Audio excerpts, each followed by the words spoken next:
مشروب التمر هندي من المشروبات العشبية الطبية الرائعة من زمان واحنا عارفين فوائدها. ما نجيش بقى نروح نشتري تمر اسود من الشارع ونقول هنشرب حاجة مفيدة. لا يا جماعة، تعالوا بقى لما نعمل حاجة كده مفيدة وصحية، وبلاش الحاجات اللي في الشارع. نقعنا غسلنا التمر هندي ونقعناه بالشكل دوت وعصرناه كويس.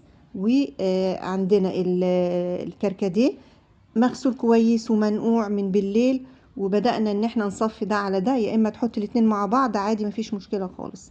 عصرناهم كده وهنصفيهم في مصفى واسعة الاول بالشكل ده. هنصفيهم كويس جدا جدا. شايفين الكمية؟ بسم الله ما شاء الله، كل ده تركيز عالي. هصفيهم بالمصفى كويس قوي، وهبدأ ان انا احطهم في حلة كده، وهبدأ اصفيهم بمصفى ضيقة تاني واحطهم على النار. تمام.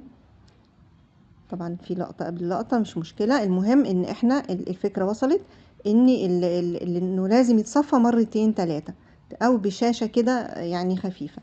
نزلت عليه بكيلو من السكر، ممكن كيلو ونص لو حابة تنجزي على النار.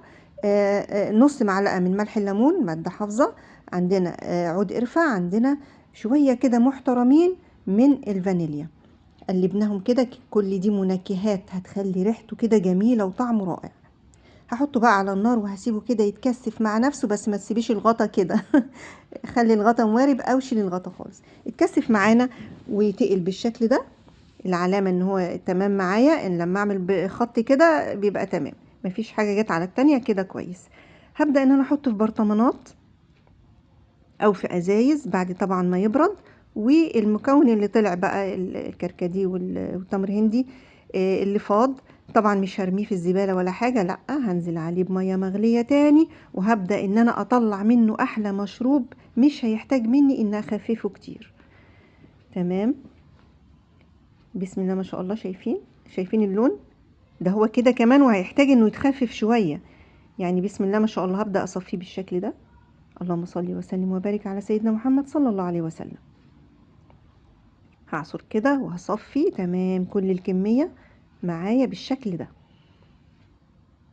اوعي حد يقولك هات اجيب تمر يا ماما وتروحي تديله فلوس يجيب تمر من الشارع اللي عليه الوان صناعية تمام. بدأنا صفيناه بالشكل ده، والشوية اللي فاضوا حطيت عليهم مية من الفلتر، وبدأت ان انا اصفيهم تاني وحطيت ده على ده، وبسم الله ما شاء الله كده مش محتاج غير السكر بس. هنزل عليه بالسكر وهيبقى عندي احلى تمر هندي، احلى عناب، احلى بصي زي ما تسميه سميه. بسم الله ما شاء الله ولا قوه الا بالله. وعندي كمان الدبس دوت حاجه كده سريعه معايا.